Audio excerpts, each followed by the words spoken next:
You are watching the Pan-African Daily TV with Dr. Susan Tata. The Africa we want: unity, consciousness, our culture, our spirituality, our history. One Africa for Africans worldwide. Motherland's calling its diaspora home. Join my voice. Join my team. Join my campaign.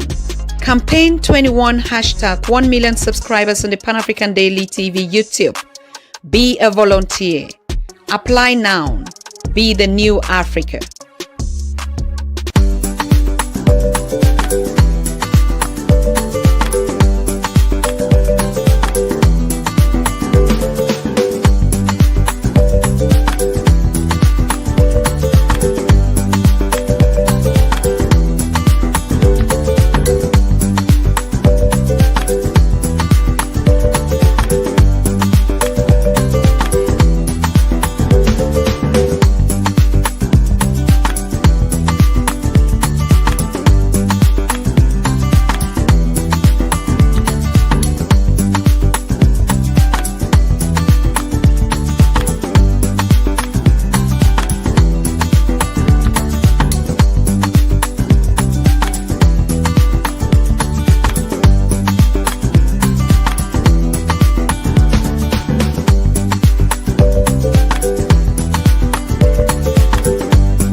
So, greetings, greetings, greetings, greetings, greetings, everyone. Greetings to you, my beloved people out there. Greetings, greetings. I hope you can hear me. I hope you can see me. We're back in the land of, so we don't know anything that happens. In as much as we're not operating on our space, we're not sure about anything, isn't it? Yeah. So I want to salute all of you. I want to greet all of you, this beautiful family here. I hope you can see me. I mean, like, I need to drink some water and mind my business first. Ah, I can see Vename. Queen Vename. It's been a long, long time. I can see NS Parker. I can see Kasim Walid. I can see John Africa. I can see all of you. Please just join and join and join because I have to bring you so much good news from Azania from South Africa, where I spent 10 beautiful days, 10 awesome days, 10 best days of my life with my people in South Africa. Okay. And so we are fine. We're doing very fine.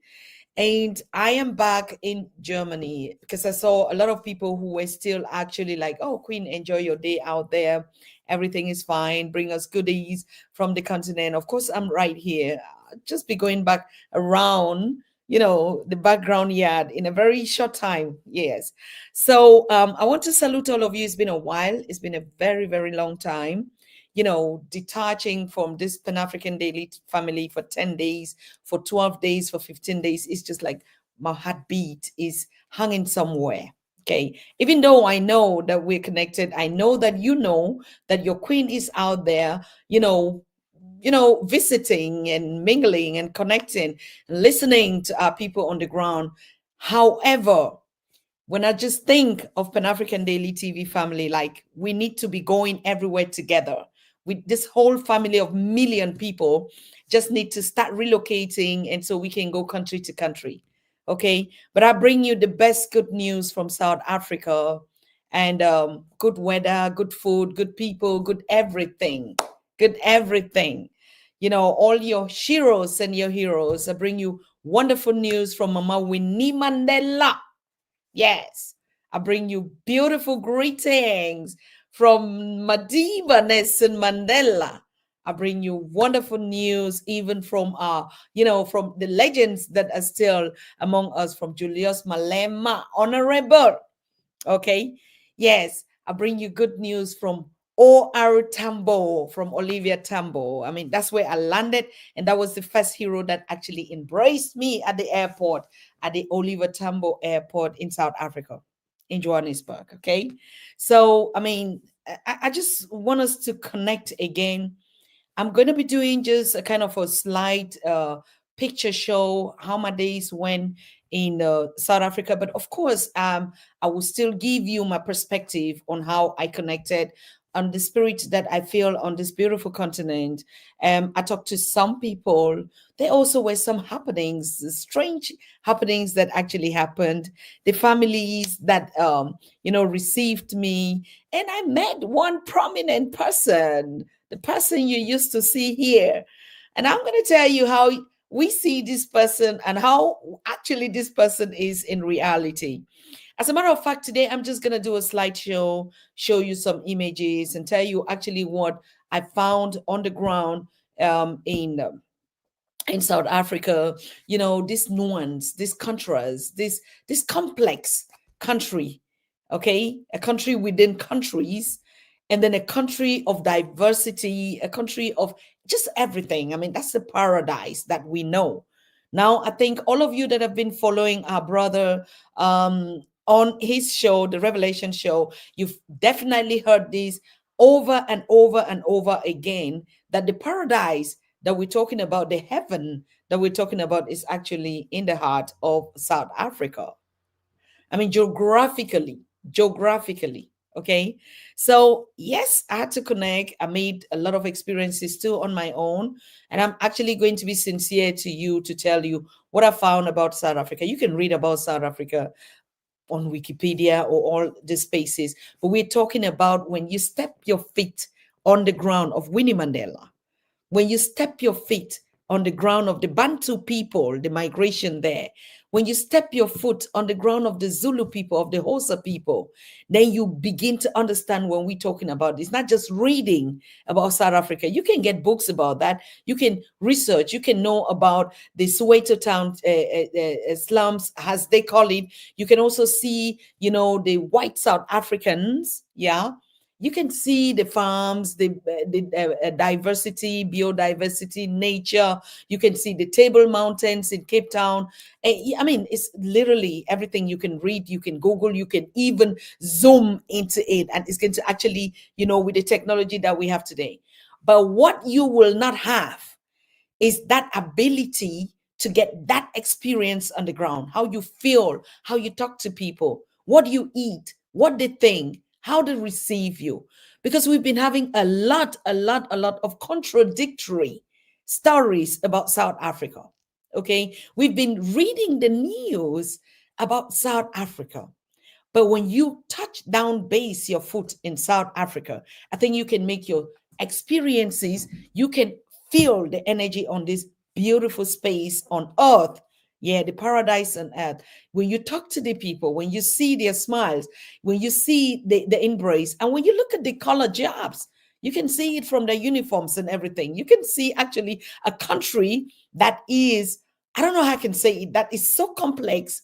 You have the white South Africans, you have the indigenous South Africans, the black South Africans, my people, the Bantu people. And you can also see countries within South Africa, Lesotho, Swatini. I mean, other countries within a country. So it's so complex. But when you stand in South Africa or you're in South Africa, it's like when you touch the sky, you can pull it down. Like when you literally, like you are so close to the sky that you can just send your hand and bring down the heavens, right? Like you can touch the cloud. Particularly when you go to Cape Town. Last year I was in Cape Town, and you look at the Table Mountain, it's like so close to the sky. And this is how much beautiful South Africa is. And now you cannot even doubt the reason why the Brits and the Hollanders, called the Boers, had to actually locate South Africa as a place where they think, I mean, we all origins they came from there, and they never went back. Of course, we do know the colonialists, they were in different parts of Africa when the colonizers went, or the Europeans, right? They were also in Cameroon, right? The Germans were in Cameroon. But honestly, apart from the footprints that you can see in Cameroon, you would never just be able to see a whole white quarter or a city or a place that is just typically white. And then on the other side, you see another place where it's typically the Bantu people of Africa. No, you cannot see it. You go to Tanzania. Tanzania was also a colony of Germany, right? I've been to Tanzania, Jerusalem, and all that. But of course, you see footprints. I mean, there's a street in Tanzania. It looks exactly like a street here in Berlin. The trees, the trees and everything, it looks the same. But you are not going to see in Tanzania typically white settlements and then the Bantu people of the Tanzania. No, you're not going to see that. But in South Africa, it is actually that replica of this multi-diversity cultures of people. The Indians are there, right? The Boers. And I'll tell you a story about the Boers, because some of us just call the Boers. People don't even know, what is the Boers, right? What does it even mean? Who are these people? And what kind of civilization actually mixed into South Africa, right? Because today we talk about the Boers because they're the ones that are physically there. But I mean, people seem to really forget that the Brits, the Britain, the Englanders, were also part of it. Also, people forget that the Portuguese, the Portuguese, sometimes I really think I need to go to Portugal. To be honest with you, at one point in time, we, the Bantu people, would have to go to Portugal. Because in every of this colonial footprint, you always see the Portuguese were here. If you look at the history of South Africa, the Portuguese were the first ones that were trying to trace a route that will lead them to Asia. And they had to pass through Azania, and they stopped when they saw the beauty of the space. They're like, wow, no, we ain't going anywhere, even though we were looking for roads. But that is colonial history. That is colonial history. I was more interested in the pre-colonial history of Azania. I was really interested in that. And when I talked to South Africans themselves, you have a divided opinion on the South Africans that we have now. I'm talking about the Bantu people in South Africa. Of course, it's the mindset shift. Those we have those totally awoke, and I think it's because they have the king there, Julius Malema, doing so much beautiful work. So you have the awoke indigenous Bantu people of South Africa, but then you have the semi-awoke people who still think, oh, it was a mistake that we even had to fight apartheid. All right.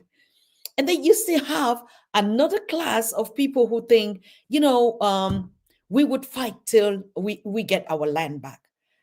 And then you look at the Africans in South Africa, the Boers, the Brits, the Germans in Cape Town.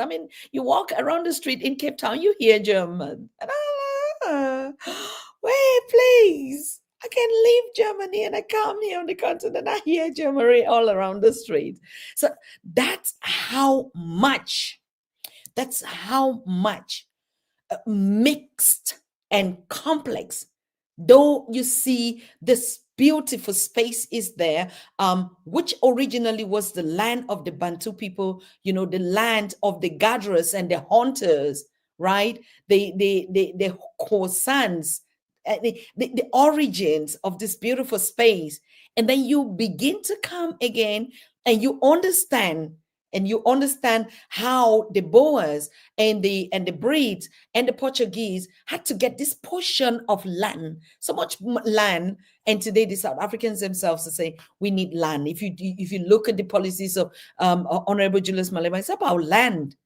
But now what weakens the Bantu people of the South Africa? What weakens our people there? I'm still going to tell you my opinion and the people I talk to and what I see on the ground. And because that's the biggest challenge that we are going to solve. We're looking for these solutions to this challenge. Like how did His Excellency Madiba Nelson Mandela dream of that beautiful rainbow country where all of them could sit together, eat at the table, play soccer on the other side and play rugby on the other side and play hockey and golf? How can we mix wealth and poverty?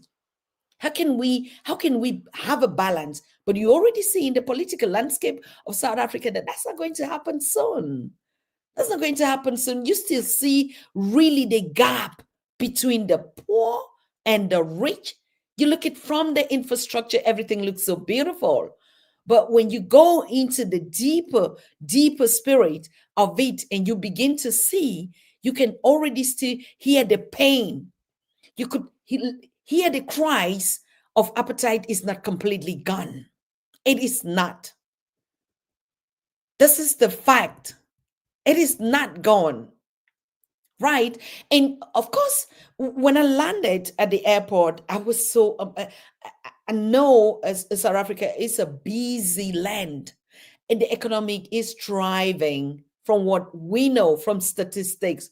But when I landed at this airport, first I transit over the United Emirates in Dubai, okay, in Qatar, and just the layover, you could see the busyness at this airport is incredible. I'm not giving credit out there. I just want to bring two things in the difference that you could begin to see how some things are not adding up, and you begin to question what's going on. And that was not my business. It was just on transit. I just lay over. But when I arrived in South Africa and I landed at the airport, it was like, quiet, slow, empty, fuel carriers, and I don't know, maybe it was all just the time I arrived or stuff like that. But from my experience that I know, no, this is the one of the busiest airport, as is even written in Johannesburg. But you could feel from the spirit that you arrived there that things are slow, that things are not the same, that economy is not booming the way it used to. And yeah, a lot of things. From that time that I touched space, I could already begin to understand that something was not going right. You see, we can never hide the spirit of the people just by beautiful decorations, beautiful monuments, beautiful buildings. All right. I mean, but you see from the spirit of the people, it's not, things are not the same. You could feel it.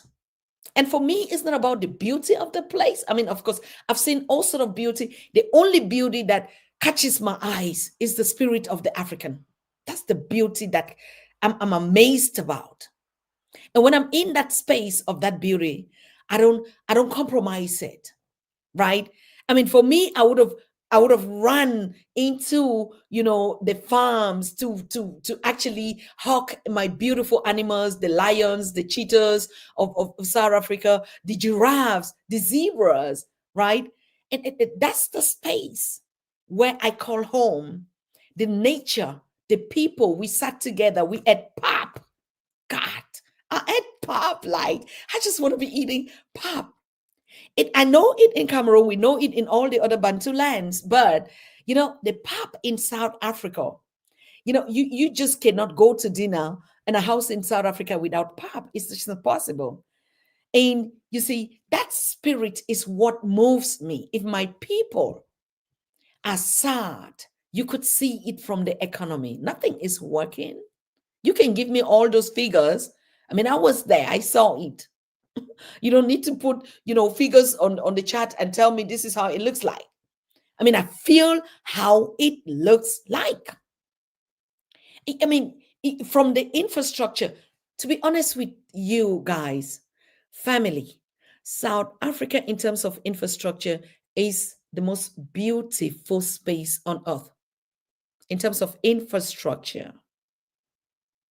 I've never met a beautiful place, not even Europe is beautiful, not even America's, not even Britain, not even close, this close.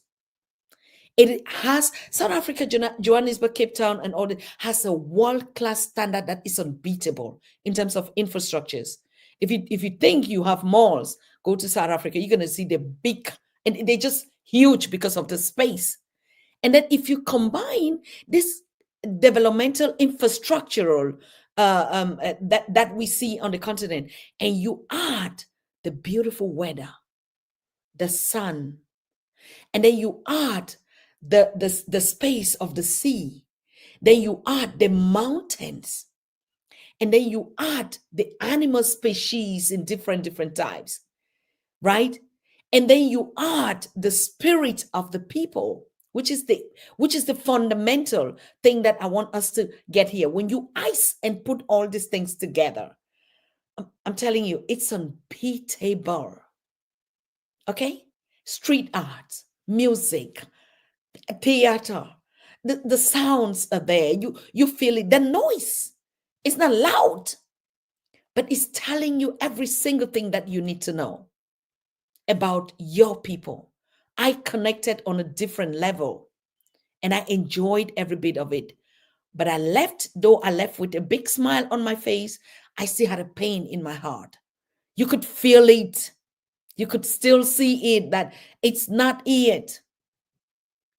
It's not it. You could still see the discrimination. You could still see the appetite in its format. Yes, of course you would like. Somebody like me, I wasn't interested. I wasn't crazy about the infrastructures, right? Because for me, I'll be at the fireside, and we'll be eating pap, and we'll be eating with our fingers. We'll be drumming. We'll be blowing the trumpets. We'll climb up to the mountains and the hills and the stone houses in Lesotho. That is me. So whatever thing else, I know it. Even if I don't know it, it's not really my piece of cake. but the spirit of the people, the spirit of our people speaks a lot through its economy, through its bling bling, but it's not there. You just see it's there, but the soul is not there. The soul of South Africans is not at home, it's not at peace. Yes, others are making it and struggling to survive, like in any other country. I will not lie, even here in Europe. But I'm saying you get to the land of the people, and in the land of, of the heroes and the sheroes, you could still feel that pain. You could still feel that things are not normal the way it used to be. Whether the Boers or the Brits or the Germans or the happy on the continent, they enjoying the privileges, something like that, I really cannot tell you about that. But what I can tell you is the Bantu people of South Africa, owners of their land, and how things are.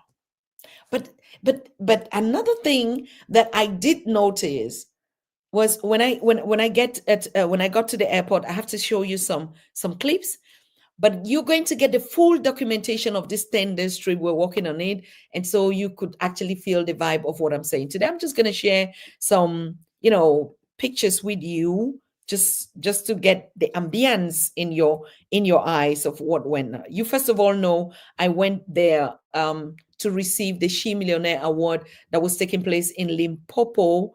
Yeah, Limpopo, South Africa, in Polokwane. I'm telling you, Polokwane. And I love that place. Just from the name, I was just so excited to be there. I didn't really bother too much about what was going in, but the names, some things just Polokwane. And we drove down from Pretoria to Polokwane, and everything was just beautiful. I was just excited just to see the place because the name calls you already around the whole place. So yes, and so from the went to the award and came back to Pretoria from the family, meeting with the Mapongas, and interacting with the community, meeting with Pan-African Daily TV followers and fans in South Africa who actually flew out and came to Polokwane just to see the Queen. And it was amazing. It's just like, I do know that I must apologize, to be honest, to be fair with you. A lot of dinner invitations, a lot of, we want to see you in Durban. Professor Dr. Owen was like, Dr. Tata, you can never step your foot in Azania for the second time, and we don't see you in Soweto, we don't see you in Durban. That's unfair. I truly agree with you, and I know you're watching me right now. I'm truly, truly apologizing for this trip, but that's not going to be the last. It's just the beginning. So I really just don't feel like I'm a visitor and I should have gone to, spaces because like I would not go. No, I just know I'm there for a purpose, for a mission. I do that mission. I go, and I'm always going to be back again. So please, I'm truly sorry. Nongo, I know you wrote me and said, Queen Mother, you can never be here just in my backyard, and I didn't see you. Please take my number and call. But you see, you sent me your South African number.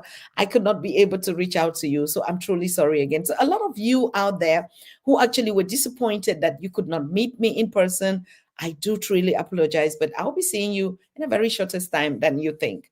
So I think we cleared that up. Okay. I got your text. Some of you, I got your parcels. I got your gift, that were actually sent. It was just amazing. It was just amazing how much our people follow track, with our work on Pan-African Daily. And some of them posted the text and said, look, on this day you were on this show and I was watching and this was my name on it. And I was commenting. And I'm like, wow, what more else can we be talking about? This nation, Pan-African Daily TV nation, is growing, it's expanding. This family is growing. But the next time I'm coming there, we need a ranch. We need to, you need to position our country, because I see in South Africa for the first time, apart from what I noticed in Spain here in my backyard, in South Africa, countries within countries. We even have also a country that is only for white settlers. They have their money, they have their shops, they have their supermarket, and blacks are not allowed. Everything is possible in South Africa. Everything is possible in South Africa. So, is it funny? Mm, no, because for me, you come to my house and you make your own house, and like, okay, fine. What do you want us to say? I think we bypassed that long time ago. We have other burning issues, and the time for justice, the time for truth, the time for conversation, the time for reparations is right now. And it's not us that will fight it. Mm-mm. We don't have that energy again. And if somebody has been waiting for so long, for thousands of years, thinking that this Africa is going to carry us some arms or going to create some things that would destroy mankind, you must have waited for so long and you must be frustrated. But you see, the balance is coming. The time of reckoning is right here. The time of truth is here. The time for reparation is here. The time for justice for the African people is here. And I'm so happy and I'm thankful. I'm grateful to the Most High, to the God of our ancestors, that we didn't have to be a part of this.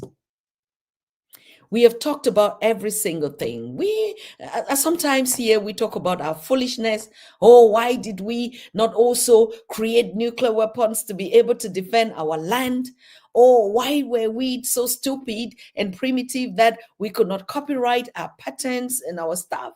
Oh, the black man is short-sighted. He is primitive. He is dull. He is la la la la la la la. You didn't have to. We were not given the knowledge to destroy. Because a creator of this of the mankind cannot destroy itself. Does it make sense? Don't blame yourself. Stop those narratives. I say it all the time. It doesn't matter whether you are a scholar, you are a whatever you are. Stop always belittling yourself. Stop always being so unsure of who you are. Stop the negative narrative that you keep putting into your own mouth and into your own space. No, you have never been stupid. I see the resilient.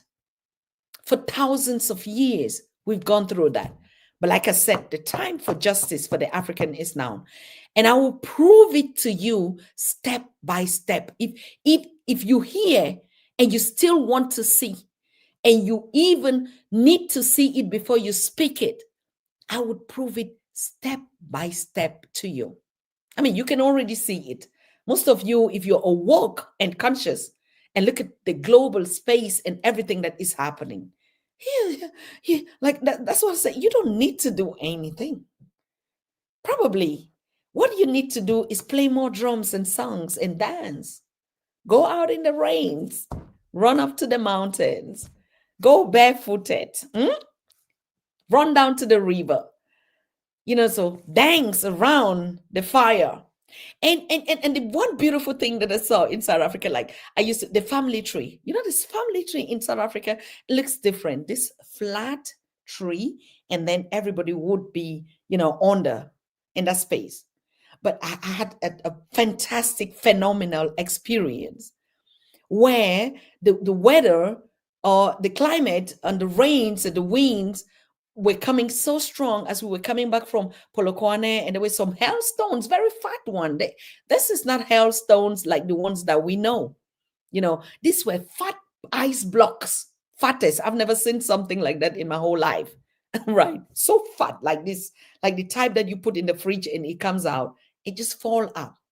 But on this tree, there were vehicles that were under the trees. People were like looking for shelter. You can imagine the tiny tree that is just flat, and you find big trucks, right? Somewhere under the bridge and somewhere. So every place that is a shelter. That was a phenomenon that I saw in South Africa that was it's so beautiful.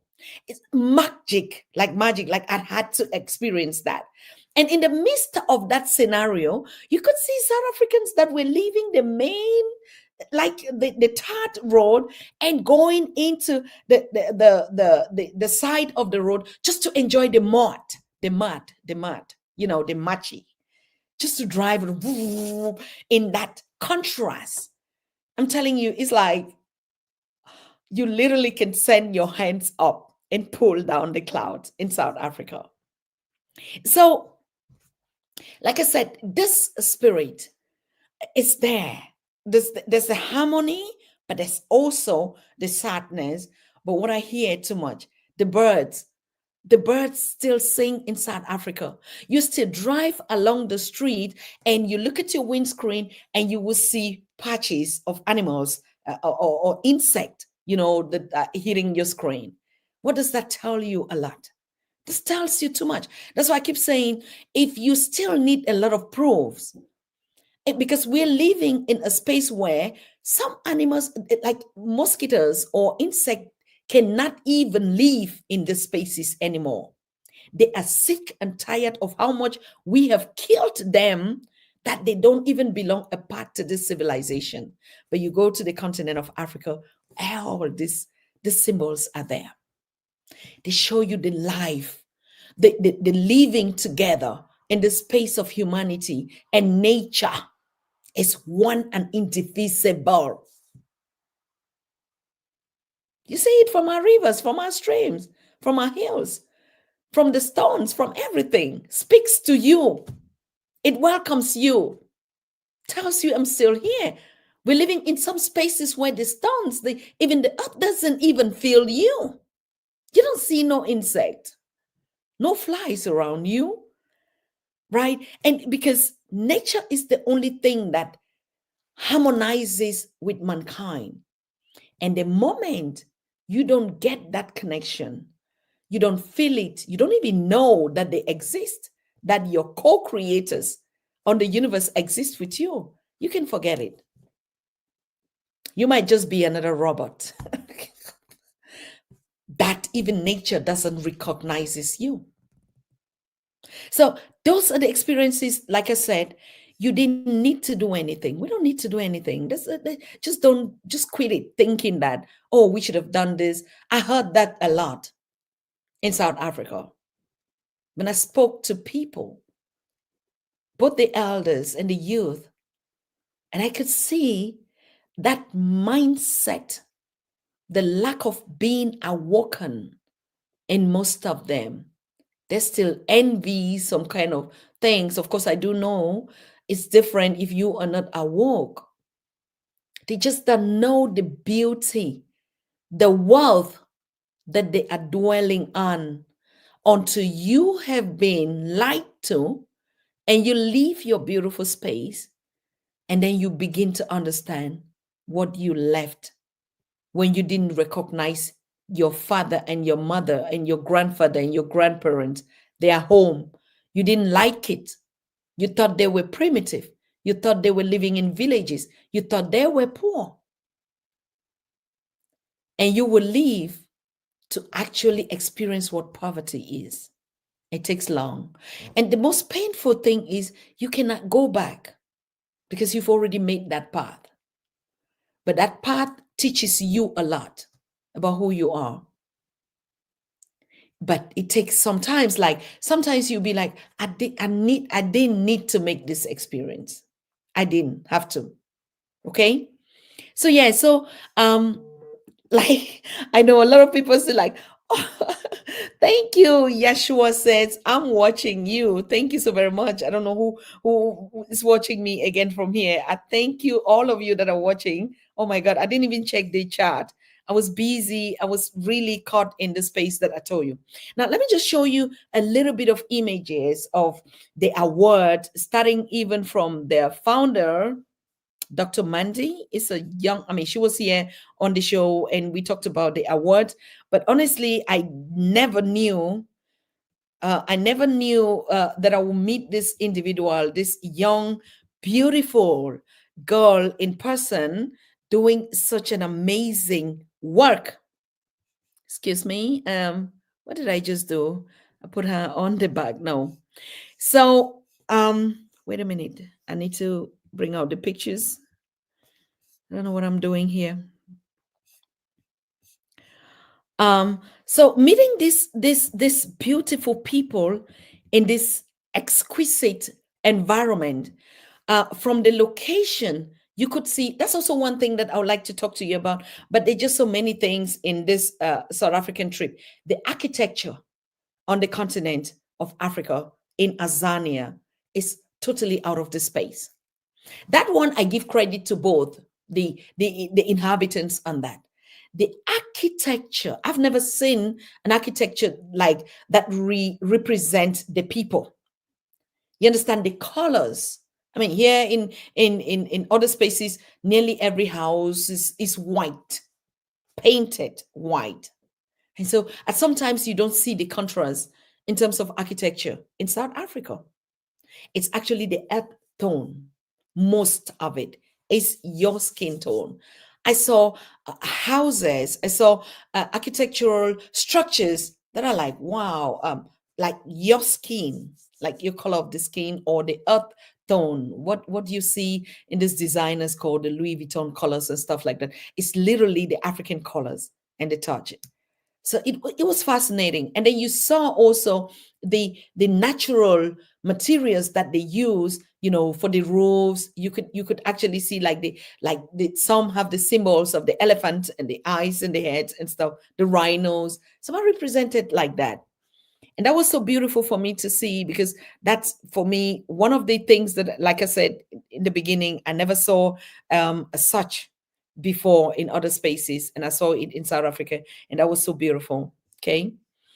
Why do I have these images on background?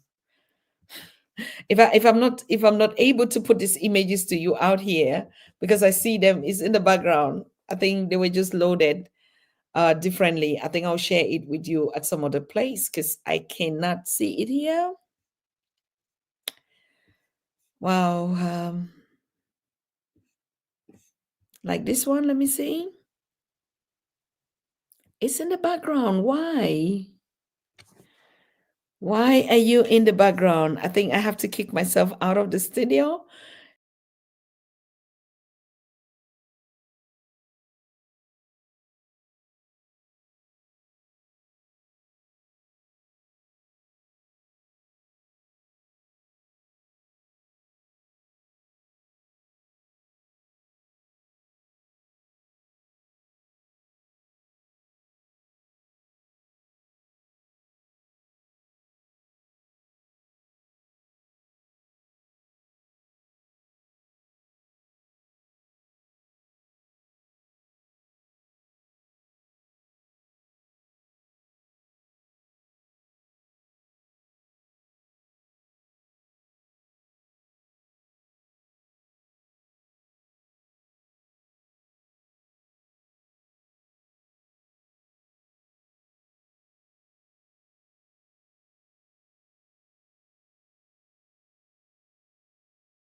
back live in studio and take out this image so we can continue our conversation today. Yes. So like I said, it was kind of a mixture. But the only thing I would end up telling my people in South Africa and bringing this new spirit to us is, like I said, there are three clans, there are three different mindsets that I experience in South Africa. I'm not really concerned about, but what I'm so focused on is I see the wickedness. I see the fact that the more we are divided and manipulated to divide against one another, the more we become weak. And that's what I could feel in the South Africa, that the Africans, the Bantu people in South Africa are not united. There is still some kind of confusion. You're really close to that. You don't need to feel the difference between you, whether it's manipulated by political disconnect or it is influenced by the mindset that you have and the things that you see. These are two different factors.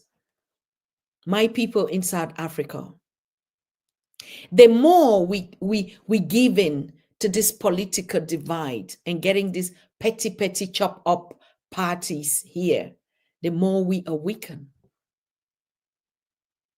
The more we are split up, the more we are weakened. And the more we don't even know where we belong to. So if ANC has parties that are different parties inside, you could already imagine that's how divided it always takes. Just a little bit. We are just not. But I also talked to some South Africans who said, yes, we were really disappointed with the EFF because we thought we really would have had something out of the election. Then I said, why didn't you vote? Or what was the challenge in it? You see, so this other multi-parties that are coming up is actually one of the reasons that I think that is going to divide the agenda of the unification and the unity of one Africa people. And so it is when the house, exactly, and it's when the house is divided, we can never be strong. We can conquer when we begin to have, yes, contrary opinions. And I hear South Africans say, we didn't have to vote because this is not a system that works for us. This is not a system that brings the unity that we want. And so what every one of us need, what people in the world need, what people are just hungry for is that unity. Is that unity. The challenges of the challenges of poverty lies in our mindset. We know it. Like I say, you look at your beautiful country and everything that you own, people come in and like it's a paradise, if I can use that word. But you see, in all African countries, it's the same. It's a paradise. Like, how do we need to open our eyes again to see this beauty?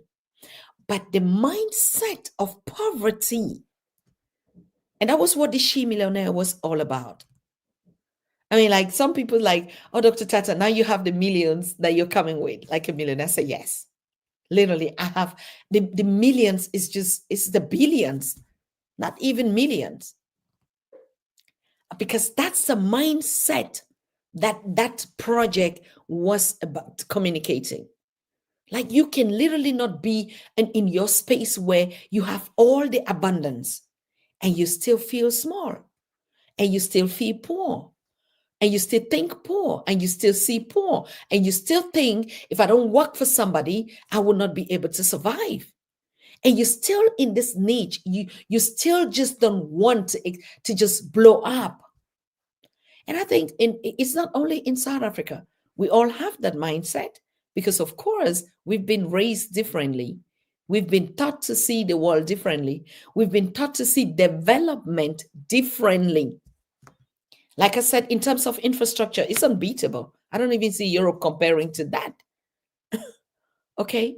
But in terms of the togetherness, of the bondness, of the unity among us, it's really poor.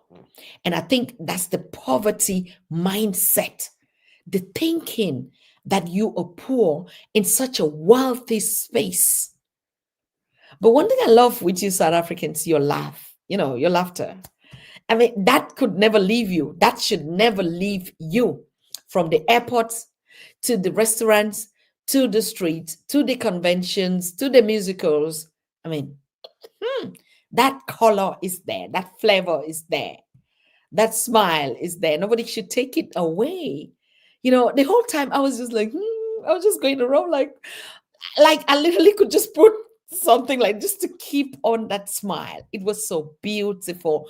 It was so contaminating. That fire in you. All the Ubers that I went around with, and we were discussing, in this, you could hear the same story. You could, oh my God, have you ever heard about Amapiano? I mean, like, when I was going to South Africa, I knew from like, even in the flight, from a touchdown, from the street, for me, it's just Amapiano everywhere. Like, it's our sound. When I asked one Uber driver, and I was like, what is the meaning of Amapiano? Like, we're just jumping and dancing to this crazy beat that is so nice, is so sweet. What is it? And he told me, Amapiano actually just means our sound. And I even loved it even more when he said it. Like, we left Joburg to Pretoria, and we were all the whole time on the street. It was just about Amapiano. You see, but it's not only in South Africa. Amapiano has taken the whole world by force. We have the new force in Ghana, Nana Bediako. Nana Badiako. And he has been also a guest on our show. That's the new force, okay, in Ghana. But we have the new force of music for the world is Amapiano. Afrobeat used to be that time.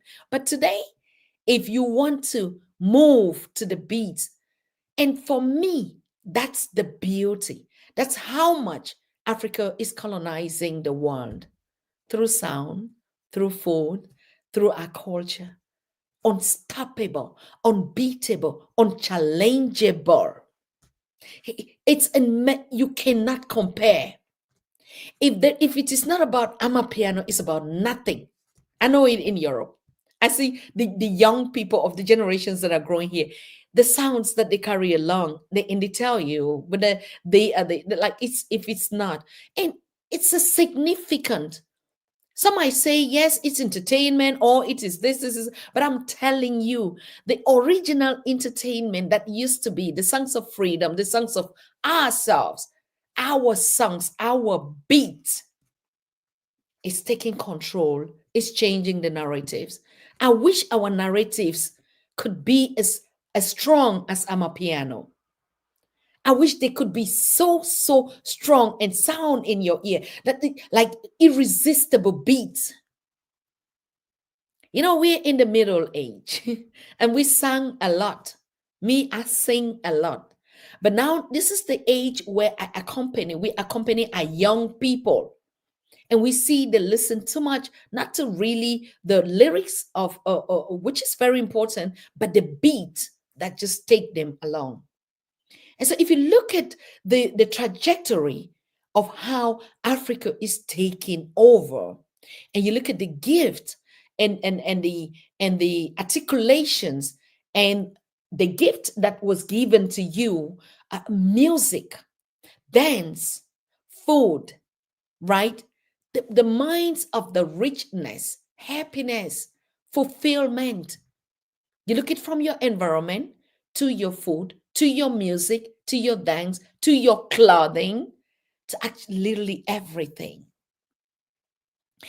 That's the new music that works. But is it just a sound? That is another thing that we have to talk about. Is it just a sound? Is it amapiano? Is it just about a music that you can dance? Because all these things are what you call spiritual elements. That's spirituality. And for us, we're like, oh no, because it's dance in a club, and the other one should have been sung in a place where everybody calls a church, and then to make you more spiritual. When you cannot resist the sound and the rhythm in the sound, it's just like it's the opposite of the negative energy when you shoot a gun and a bullet at somebody and you cannot resist that.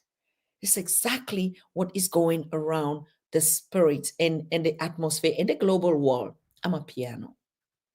Because where all this originated, the like I said, the time for justice for the Africans is now. There can never be any better time like now. If you go to the theme of the Africa Union, Africa Day, Africa Union, Africa Day 2025, it is on May, and it's a Sunday, May 2025. As I'm talking to you, you can already research it because this is a milestone. I'm still going to do a particular lecture only on that day. I will still do a lecture only on that day. May 25th, 2025, we're going to launch the official awards of the Pan African Daily TV on the continent.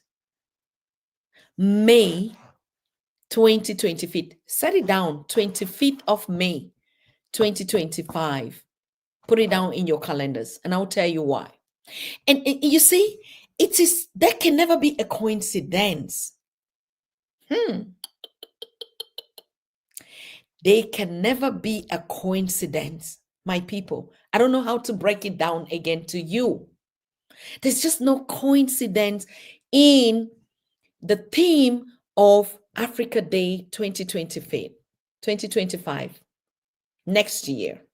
I mean, just in a couple of months. I mean, we are now in November 21st. November 21st. And November 21st, I'm giving out a big shout out. You see, because I called the day and something speaks up in my heart. I'm shouting out the biggest happy birthday to Queen Fomunda Mercy Angwi. Okay.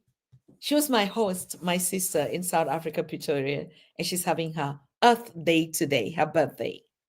But we're going to celebrate her in a very special way again, and I'll tell you why. May 25th, 2025 is the Africa Day of the Africa Union, of the Organization of the Africa Union. May 25th, 2025. Look at the theme. For the first time in the history of the continent, for the first time since the time of slavery, colonization, globalization, whatever you want to call it, for the first ever time, the theme of the Africa Day is justice for the Africans and reparations for the African ascendants. I have never heard anything close like this.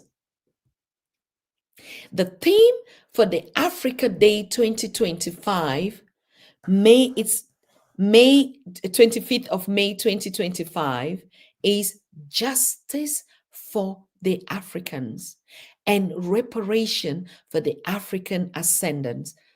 I mean, you call it descendants, we call it African ascendants, like the Africans in the diasporas. Reparations. I know she's right here in the chat with me, and she can never wait to start her show, Reparations. This beautiful queen, Nkrumah Nana, who is part of the founding members of Pan African Daily, has been waiting to launch her show, Reparations, on Pan African Daily TV. And for the first time in the history of the Africa Union, is addressing justice for the Africans and reparation for the African in the diaspora. Has never happened. I never heard it, even in my later life. So, Africa, dear family, what time are we in? We had been calling the house, the mother house of the continent, a toothless bulldog. We have said it for years upon years. Pan-Africanist voices and everybody, even the continent and its people, have given up on the African Union. The first ever union that was created and founded before any other unions came into existence. Organization of the African Unity. For the first time, this house is speaking and saying we need justice for the Africans and we need reparations. This is big. If you still do not feel it and you don't understand it, you can still say it's just words. Yeah, what are those words going to do? What? Before they come out? Words don't just come out. Words are a combination of what is happening in the spirit that is coming out in the physical. It's not just words. It has a very big, powerful meaning behind it. Why is it now the time for justice for Africans? I mean, it's for Africans on the continent, and time for reparations for Africans in the diaspora. These are talks that we've been drumming, we've been talking about. People are going around, everybody is, we need reparations. Why did they do it to the Jews? Why didn't they do it to the Africans? Give us our reparations, we'll build our continent, we'll build our people, we would compensate, give us reparations. And there had always been that conversation like, reparations, who should we give to? You have 54 countries. What are we going to give to? Who is going to manage it? Oh, the same language or the same rhetoric or the same narratives like the artifacts. Now give back our Benin bros and that. No, how can we give it? You don't know how to preserve it. You don't know how to keep it. That's why we want to keep it for you. This time is reparations and reparations now. Yes. And I can see reparations right here. You're warming up. Okay. Good. Thank you. Thank you so much. And I think we actually chewed down 1 hour on this conversation. I really just wanted to connect and bring you so much love from South Africa, so much love from our people out there, and that I at PAP, and that I met King Maponga Joshua and the family, and the kids, the wife, and everybody was just so that I met our people on the ground, that I spoke to people on the street, that I spoke to people in their cars, and that I experienced this phenomenal, gift, this Fat Eyes blogs. You're going to get the full documentary in a couple of days. It's going to be loaded here with the pictures and everything. And honestly, it's been a wonderful, wonderful time seeing that justice is coming back. Truth is being unfolding in our very eyes. Right? While these others are facing those challenges that we used to cry, I think it's time now for Africa to dance and smile. And I'm so sorry. We're also going to look at other people and like, I'm sorry. We're sorry for your pain, but we have to catch up now. Commander P say, wow, Sister Dr. Susan, is this in my backyard? Yes. Let it be in your backyard.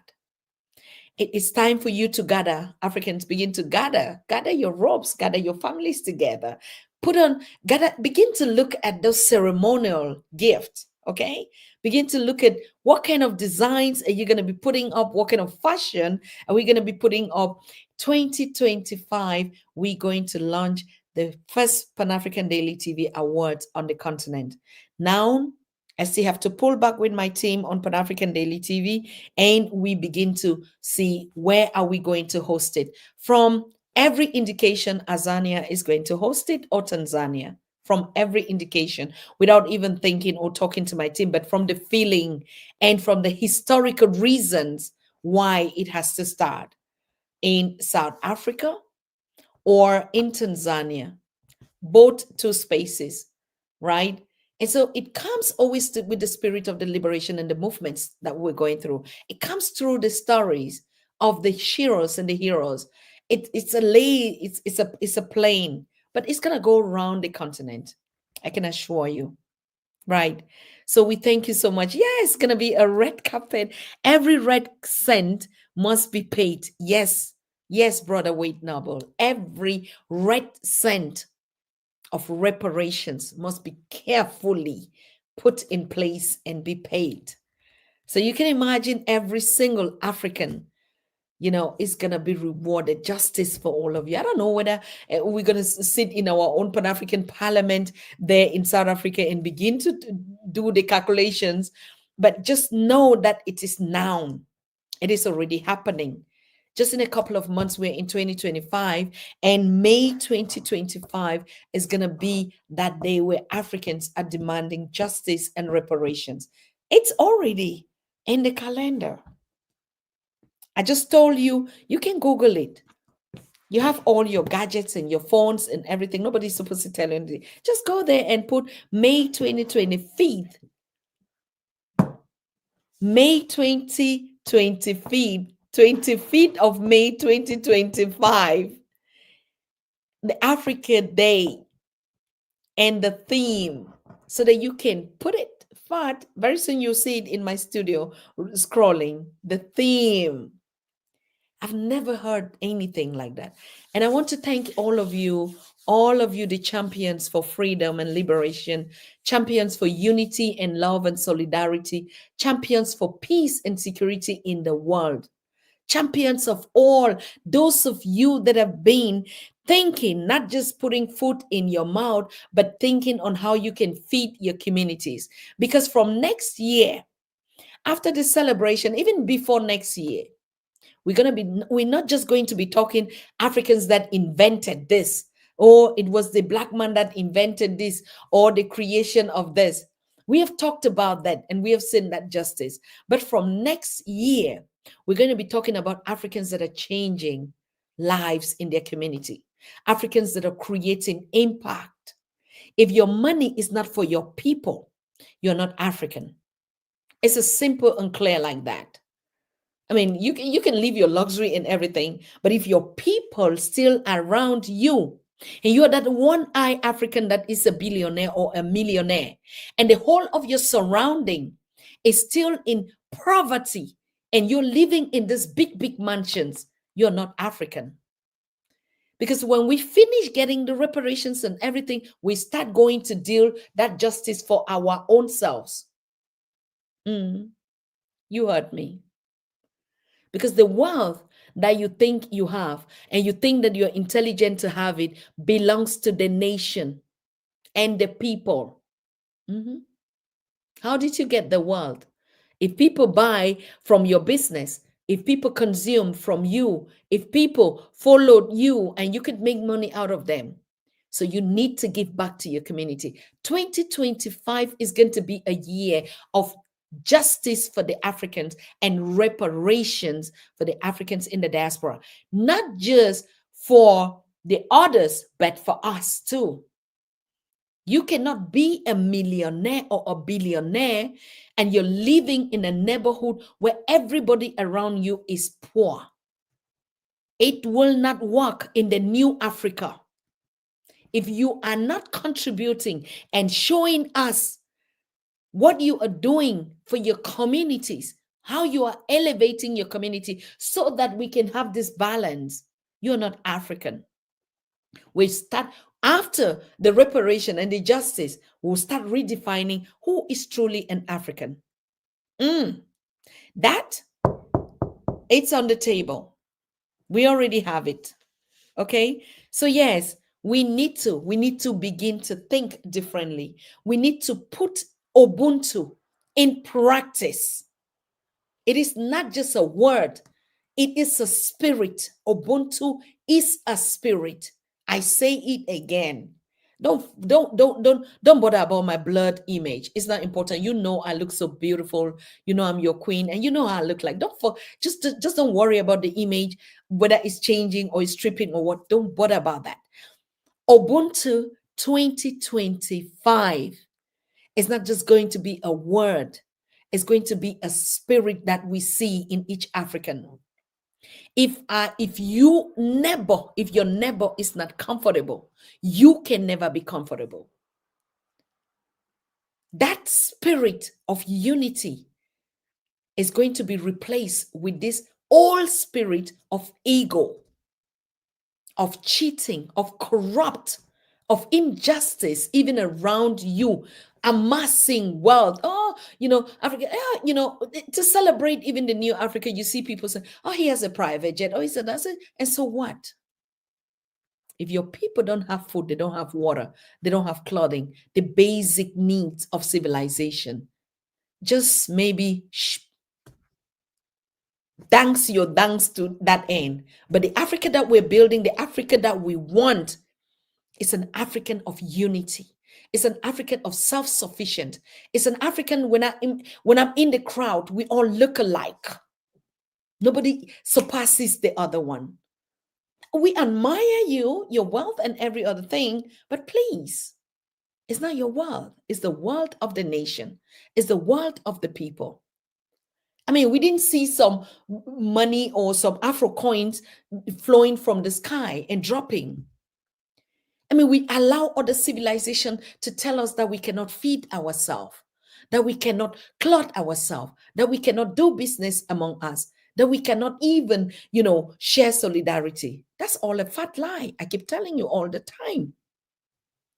So the 2025 Ubuntu is not just a word. It's an act. It's symbolic. And we're going to fish you out. We know the real people. We know whose people the hearts beat for. You can create your businesses and say, I want to create employment or whatever, and even still, but let people in your community be able to put food on their table because of you. A blessed child of Africa that has more must give more.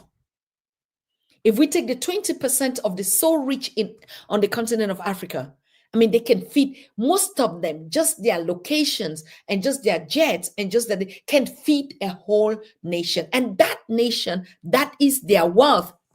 I'm still going to talk about this. We're still going to do a lecture on this. When you sit and you think that is because you're clever, or because you're lucky, or because you work hard more than every other person, it's a fat lie. My late father told me, you are only relevant as much as every other person around you is relevant. You are insignificant because every other person around you is insignificant.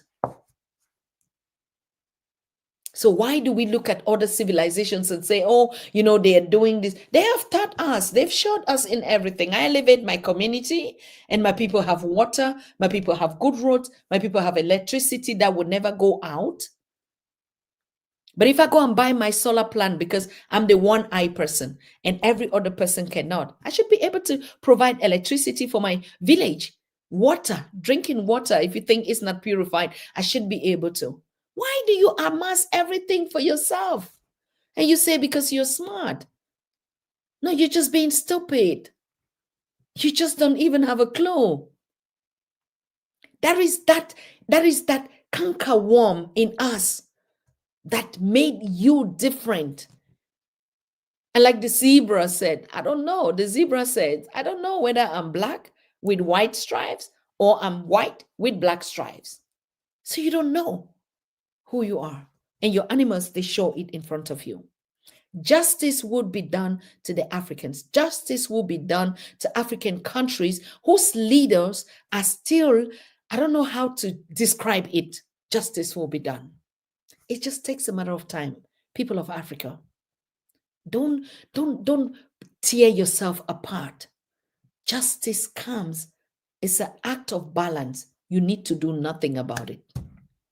Stop dividing yourselves with political parties and political discourse. Oh no, is this one that is good? That is not the spirit that we had in ancient Africa. No, it was a community of, yes, everybody has talent and competence, who can lead, who can provide food, who is the one that is organizing, who is the one that is preparing. And no role was important than the other.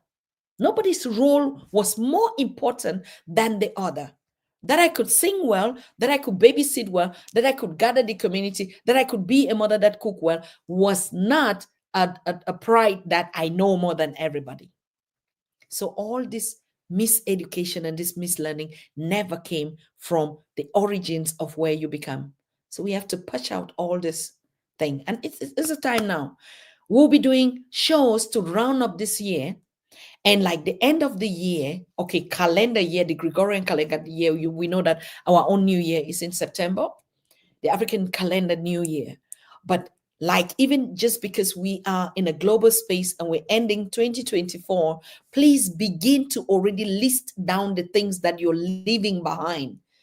Because this is the last century of the African, the last century of misery, of poverty, of hunger, of ignorance. Ignorance. Ignorance is going to be a choice that you make in 2025. Ignorance is going to be a choice that you decide to be ignorant. You're never going to blame any person for your ignorance. And so that's the reason we have to begin to write out all those things that we want to leave behind. Because, like I said, this is the last year and this is the last decade.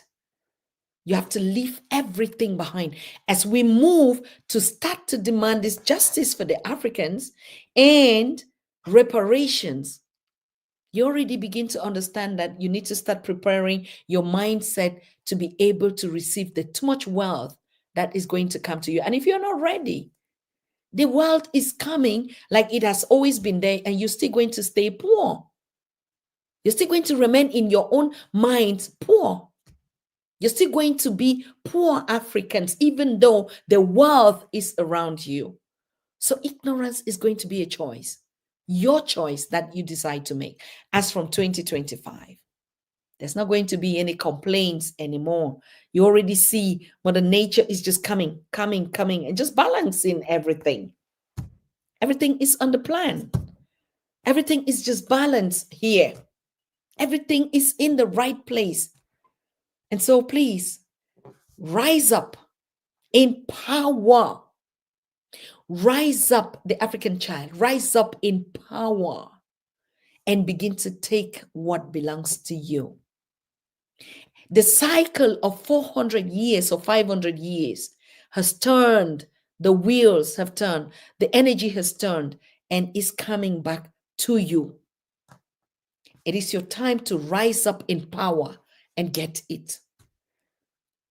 Many of us are not going to be among. We know it. Many of us are just going to be stuck in our poverty mind and complain all the time, and while others would move ahead. But I'm sorry, I cannot help those that will fall back. There's nothing we can do with you. There are a lot of people that would really stay in that space and would not rise up in power, will not even be able to rebirth their minds and their spirit and their heart. They will not even hear when we say Ubuntu. They will not even recognize the sound and the word, because it's going to be a choice that you have to make. You have seen it, you have experienced it, and you're saying it. Thank you, Sinovia. Thank you, sister, for being here. Masho, thank you. Yeah, one love, family. It's going to be a choice for us. It's going to be a decision that we would have to make. If you will not hear the sound of Ubuntu, if you will not understand it, if you will not feel the pain of your neighbor, of your sister, of your brother, if you will not feel the hunger, like you're eating and you don't feel the hunger and you don't see it, and you walk around there with your head high up, with your heels high up, you don't see your environment, you don't feel the spirit, you don't connect, you live in secluded in your mind in that space and thinking, I'm more important than any other African, I'm more blessed, I'm more wealthy, I'm lucky, and I'm this. No. Thank you, Synovia. It's 12-12. Balance is now. Everybody is saying it on every corner. And that's why I said it. It can never be a coincidence. Never be a coincidence. It can never be a coincidence that 2025 May 25th of the Africa Day is talking about justice for the Africans and reparations for Africans in the diaspora as a theme of the Africa Union. I've never seen that since 400 years. So the time is now. The choice is going to be yours to demand that, to demand the love, to demand the unity, to demand the respect, to demand the peace that we need, to demand the solidarity, to demand the unity, to acknowledge the balance, to hear the sound of music that takes you by force, that tells you, hey, you have to go. You have to stretch that far. It is not difficult. It is very easy. You just have to pipe down all your things you're asking. Why is my own thing not working? Why am I like this? Why am I being secluded? Why is it that I don't have? Those questions you have to ask yourself. Why am I asking these questions to myself? You are not going to point a finger to anybody again in 2025. Nobody is going to be responsible for every question that you ask. Because even the God that you call every night and day had already given you everything that you need, but you just want to see it differently. You're so busy wanting to get some other person's gift than your own. And you wonder why you complain. Like I said, we are not going to be responsible for if you are going to be the one to be left behind in 2025 when the Africans have evolved into the new dimension of power and unity and love and security. And you are going to be left behind. It's your business. You're going to have to blame yourself for that. Because it is 4 years we've been teaching here on Pan-African Daily TV. We've had all sorts of scholars and experts and researchers and voices that have taught you who you are. We've had all types of seminars. We have sat here for 3 hours on a show, 4 hours, and even 5 hours. We have cried together here with Professor Pialo Lumumba, with King Maponga Joshua, with Professor Baina, with Professor James, with Al Wahab Farouk, with Dr. Tony Jaja, with Dr. Arika. We have cried, we have spoken, we have thought, we have done everything. 4 years is enough for you to evolve. 4 years is enough for you to rise up.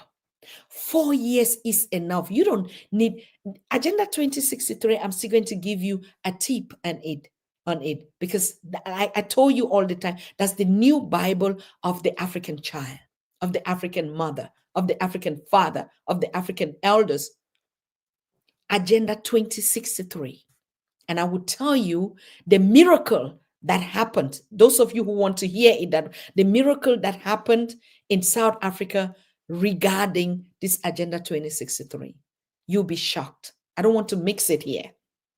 I was just here to give you the vibration on the continent and to share actually my greetings and thanks and love with the people of the Bantu people of Africa, South Africa.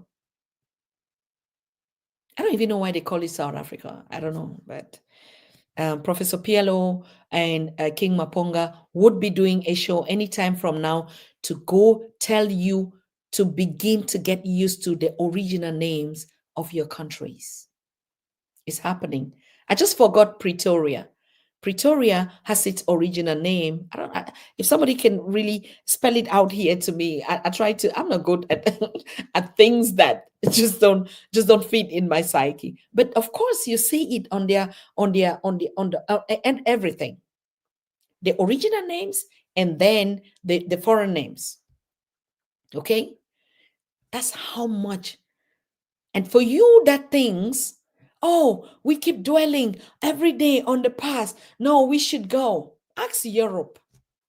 Ask Americas. Till today, the American War of Independence is taught in every class from every generation to generation. For you that are so pessimist and think that, oh, we just talking, oh, we would have left, oh, we should have been evolved. Ask Europe, ask Germany. They teach about their past, their history every day. What are you teaching? What are you teaching? Your history starts with colonization and slavery, and that is not your history.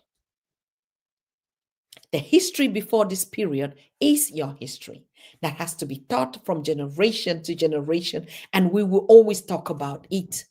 If you like to leave us and fly and push the development that you think people like us are just lazy sitting and just talking, do it your own way. Let's see. Without knowledge of your history, our story, like my mentor, Professor Baina, says all the time, without that knowledge, you are nobody. You don't have a root. When your history as an African starts with slavery and colonization, if your history starts with the narratives that the Portuguese discovered you, if your history starts like that, and that you were called, for instance, Cameroon, you were called Rio de Cameros because they discovered the blind shrimps at your river in River Wuri in Douala. That is not your history. That is the history of those that said they founded you. What about the history of the one that you were there? What about the history before they came and found you? What were you doing? What were your parents doing? What was your community like before the Portuguese discovered you? What were you doing?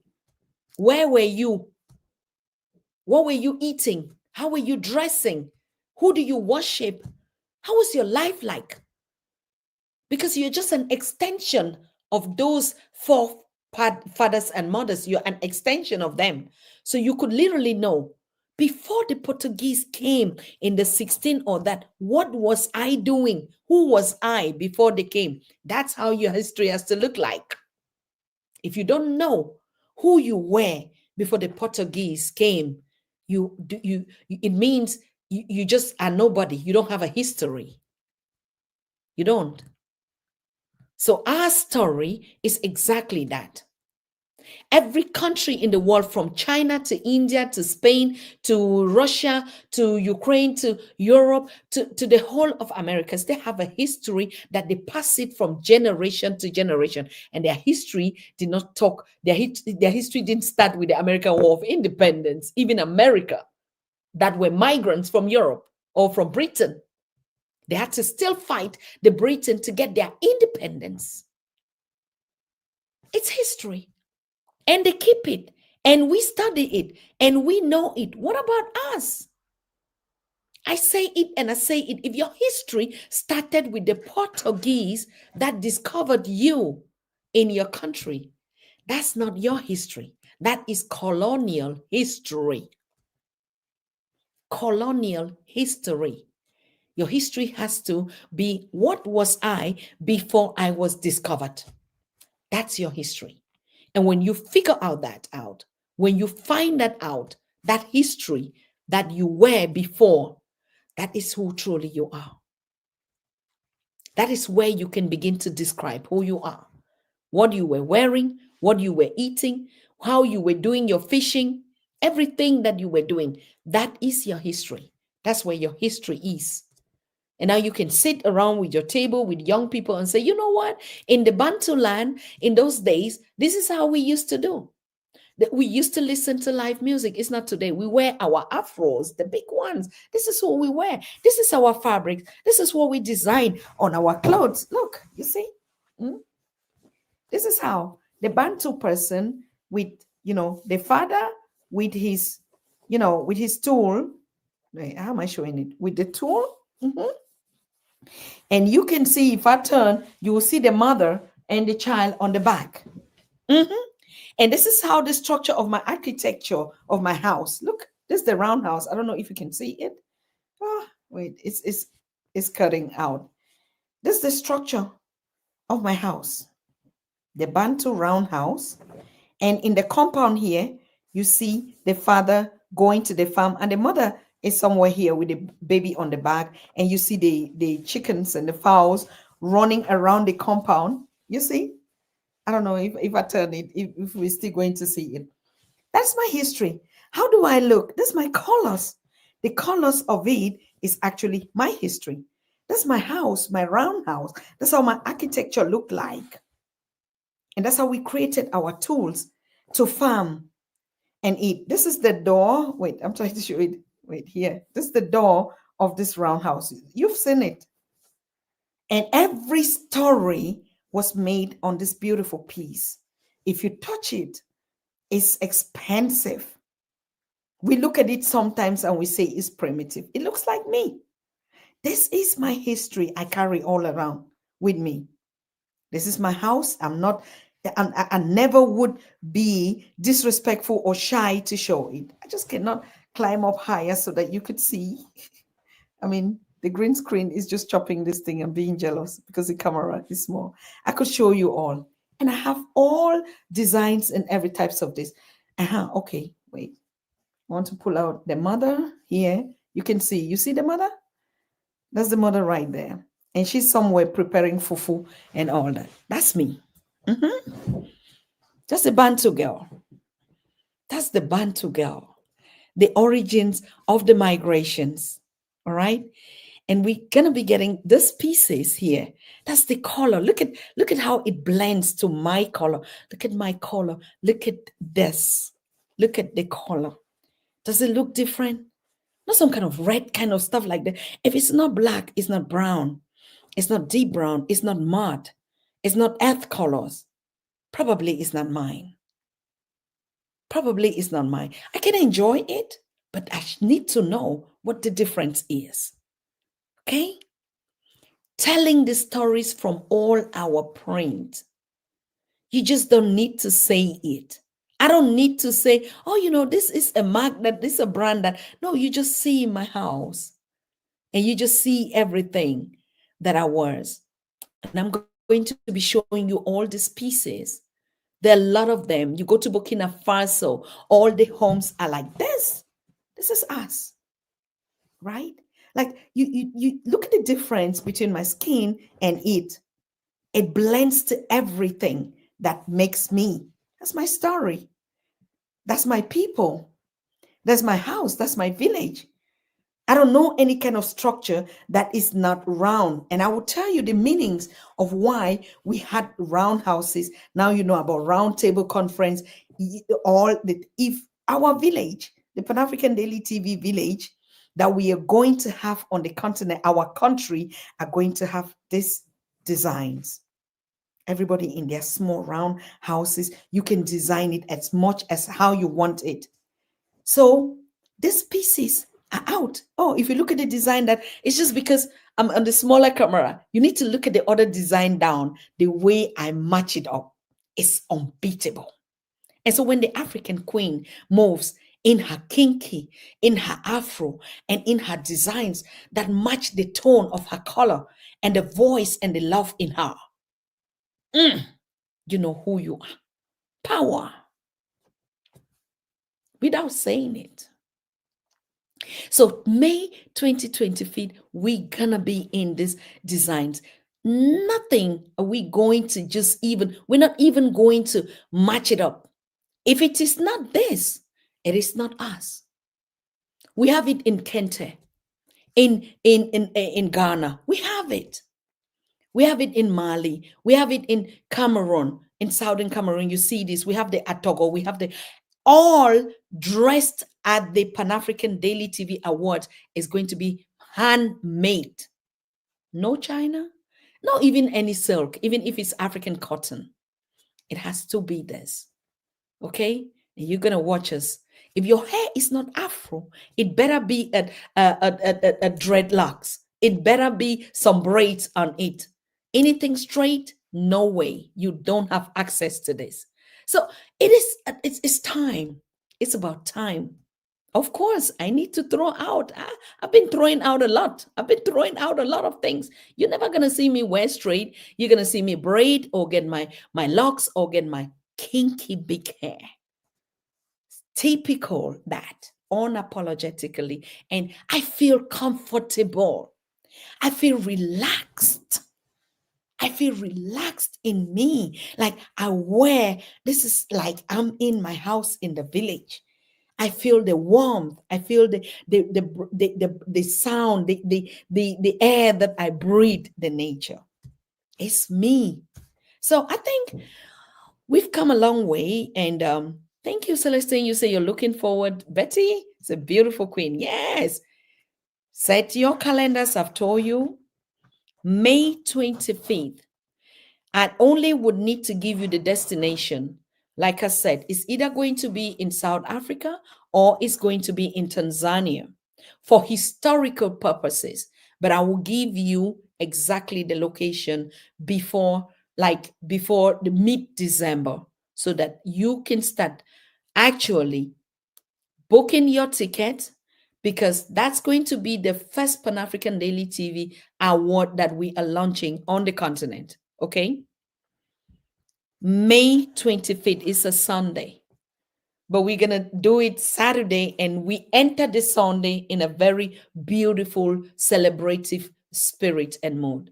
But I have to consult with the continent, with our mothers, and come back to you and give you exactly the space where we're going to be meeting on that May, because the theme of justice for Africans and reparations for Africans in the diaspora is key to celebrating May 25th, the Africa Day. And that's when we're going to give our awards, awarding ourselves in this space. I already told you the dress code. If we don't make, you don't wear it on that day. Okay. I mean, we've seen a Traore now. You saw Ibrahim Traore, the excellency of Mali, Burkina Faso, how he has changed even the formal lawyers cap and all those robes, and made original print made by Burkina Faso fabrics for those lawyers in court. Do you need any more loudspeakers? Do you need it? No, it's your brother's birthday. Oh my God, your brother must be something else. Your brother must be a hero. Your brother must have come from the space. I know a lot of people that are May 25th Geminis as in this new term and word. Yeah, so just mark your brother's date, your brother's birthday, right? All right. Actually, we'll round up. I'm rounding up this beautiful conversation today with you. And like I said, I'm giving a shout out to my sister, Mercy Fomundam Angwi, who is celebrating her birthday today. I mean, like, not celebrating, but this is the day that she came into the universe in this format and in this personality. Mercy Fomundam Angwi, I say happy birthday to you, Sister Queen. You are such a priceless gift to the universe.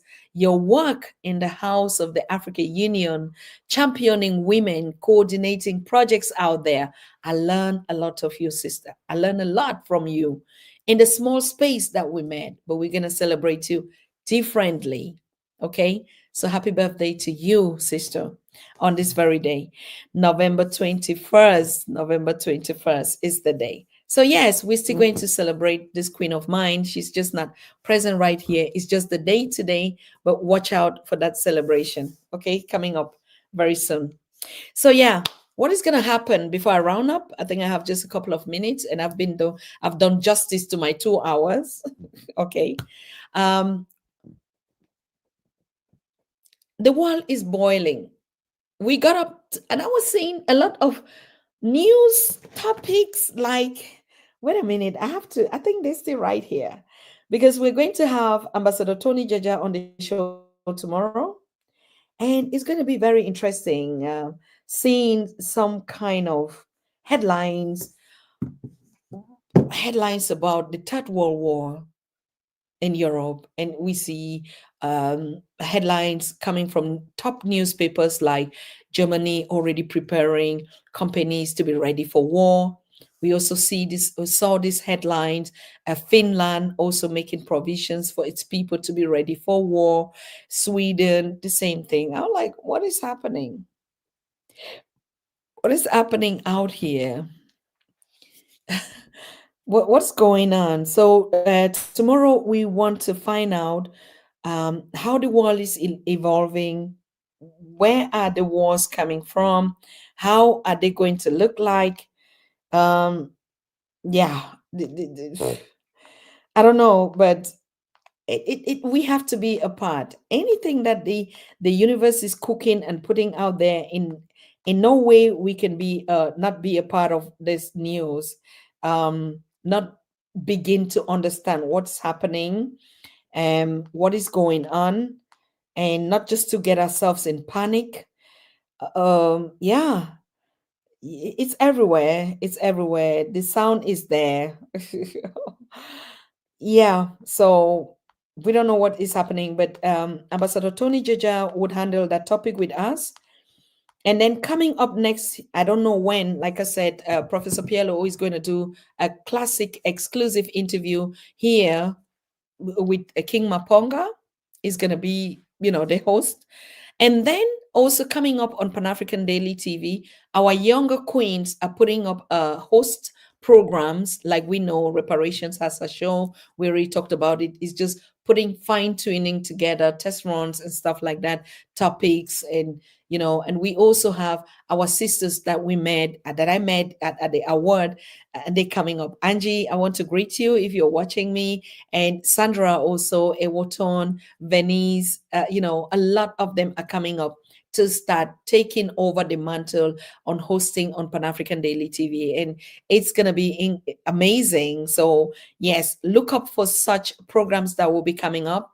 And of course, there will be a presentation of all our new hosts. And we're still looking also forward for young men. We just have women. It's not just a female Pan African Daily TV show, but we're also looking forward for young men that have content, and looking forward. I think I have one from Cameroon already, or two. One is an author, the other one is a filmmaker, very young ones.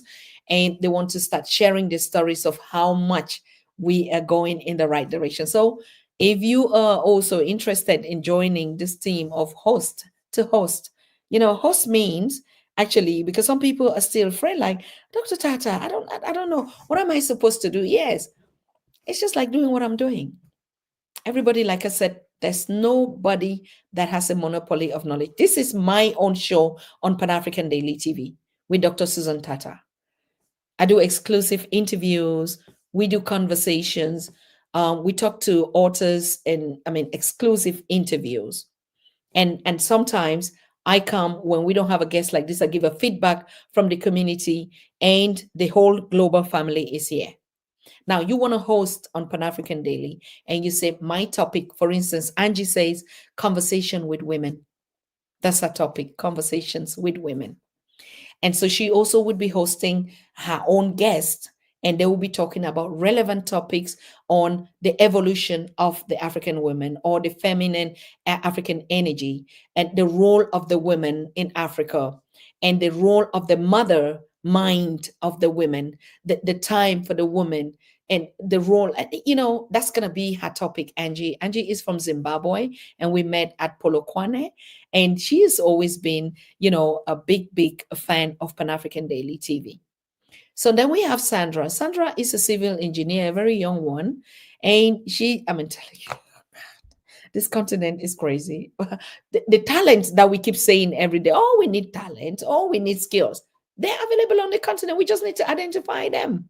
It's just there, sitting there. I was shocked to see young women that, like Sandra. Sandra isn't a civil engineer, but a builder, right? Her business is supply, building things, and he can tell you about the architectural structures and stuff like that. And she's not up to 30, right? And doing very, very well. And so Sandra's show would be about, there's nothing that we could not do, but we are not about a struggle, tussle of who does what. That is not that. She's a young mother and a wife with beautiful children, and she still performs that duty. It's a purpose in life. Okay. And so we have a lot of them. Ewoton wants to just talk to young people and even advise them on diet. How do we feed?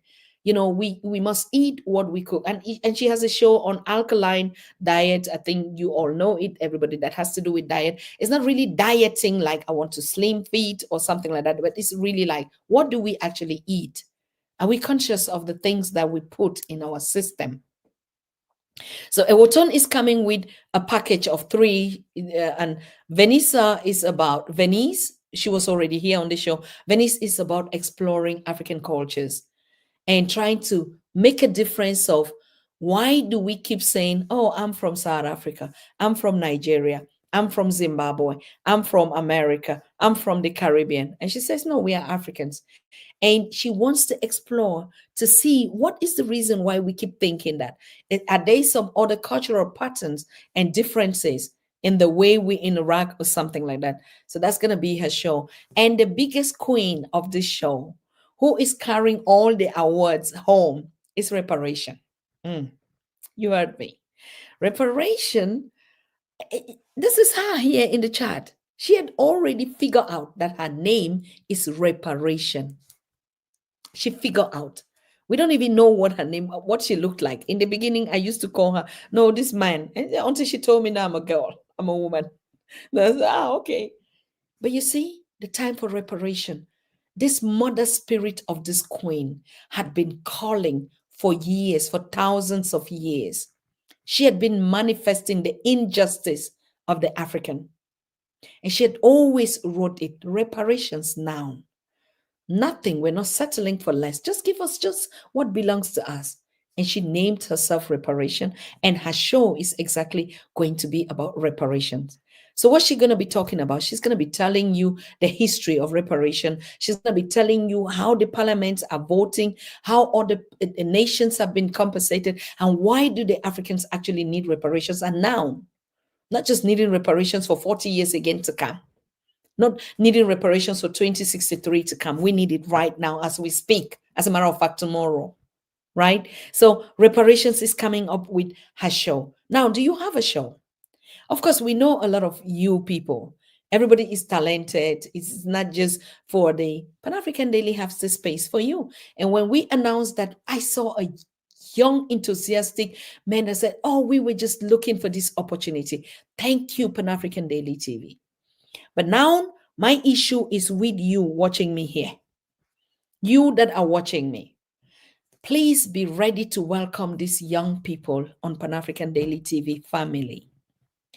I am first of all just telling us in the background, but they will come here, all of them, they would present themselves, and when their shows will be coming up, how often they will be coming up, what is going to be the format of their shows, they would explain everything to you.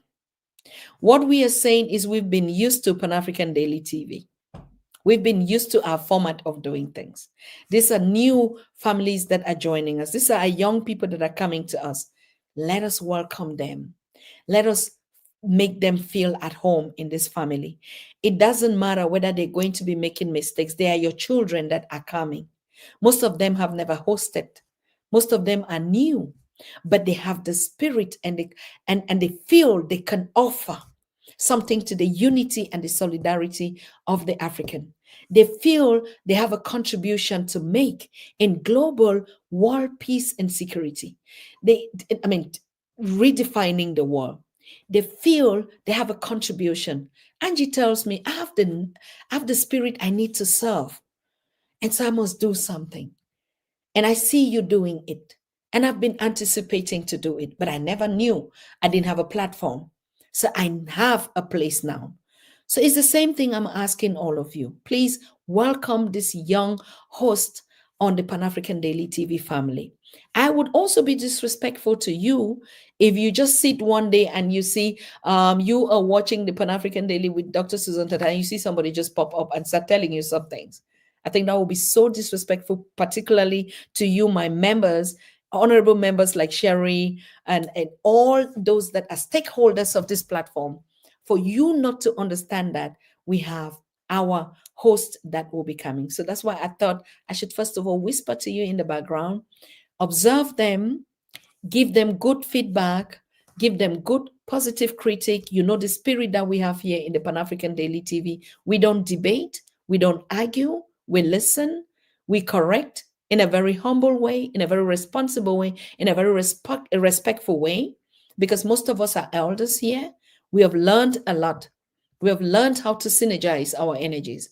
But these are new children, these are your daughters, your sons that are coming to take those responsibilities. So please welcome them with an open heart, listen to them, follow their show, come on board. Don't just say it's because no, it's not Cheryl, it's not Snovia, it's not John, it's not this. No, please, the same attention we give to ourselves, let us give it to this new young crew that is joining us on Pan African Daily TV. These are young girls, these are young men that want to change the narration, that want to contribute, that are eager to be in this global Pan African Daily TV. And you're going to be seeing us all over the world because they're coming from different countries. And before you know, we have our 1 million women that are here. These are young girls that are saying, hey, I don't care whether I'll make mistakes, but I just want to be there. And please don't judge them. Don't judge them. I know the Bible says to him that more is given, more is expected. We have been given more knowledge and they expect more from us. But to those that are still coming to also be in that path, we have to welcome them as well. Don't judge them. However they look, we're just going to observe them. Remember, these are young people that we're passing on the next generation of knowledge to them. We need to be patient with our young people because they have learned differently. They have grown differently. They are acting differently. But for us to stereotype them, that would be the biggest mistake we can do. So just observe them. If they make a mistake, you correct them in love and correct them not in public, and don't challenge them. Don't say, oh, this, we didn't do this. You know, the African mother and father, you know us with our canes. No, please. So encourage them, empower them, smile at them, push them ahead. I want to prepare it because they were supposed to already be on the show 2 days ago. And I told them, no, wait, let me talk to the family first so that when you come, you will be able to feel at home. Okay. I know we in Africa, we just open the doors and enter, but please, and we are recruiting more. If you are out there, you have a show in anything, how to cook original organic African food, how to cook pap. This pap is the fufu that we have everywhere. All right. I ate it in South Africa. It tasted the same, like the one in Cameroon is the same. They just call it in different African countries differently. Okay, fufu, we call it.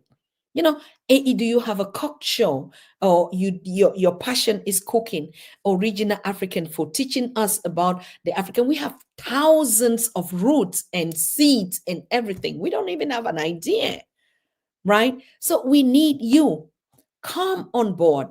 Do you have a knowledge of plants, right? The different plants and herbs and what it does to us in ancient Africa and today.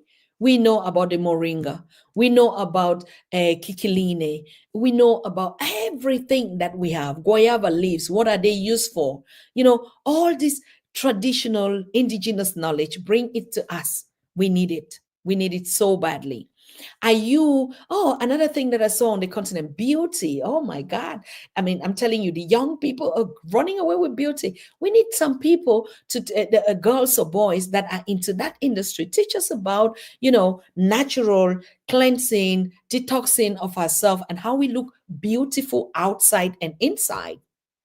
Are you just somebody who says, oh, I know how to braid well, cornrows and stuff, and you want to teach us that's your passion, how to do this, or how you build a business out of this? We are looking for everyone that has a passion. Young people.